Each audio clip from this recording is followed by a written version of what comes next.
Hello friends, কেমন আছো তোমরা? বৃষ্টিতে ভালো ঘুম হয়েছে সবাইয়েরই, আশা করি ভালোই ঘুম হয়েছে কিছুটা। তো দেখো, লাঞ্চের থালি নিয়ে চলে এসেছি, তোমার সাথে শেয়ার করলাম। এই হাঁড়িতে ভাত হচ্ছে, মসুর ডাল হয়েছে পেঁয়াজ দিয়ে, শাক তরকারি হয়েছে, কুমড়ো শাকের তরকারি। কে কে খাবে চলে। এখানে 2 রকম মাছ আছে, আমরা ভাজবো।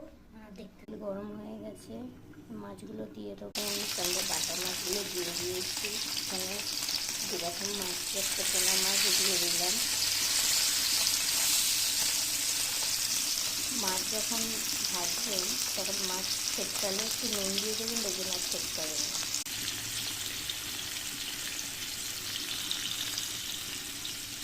সব কমপ্লিট হয়ে গেলে ভালো লাগলে ভিডিওটা লাইক করুন, সাবস্ক্রাইব করে দিও। টাটা।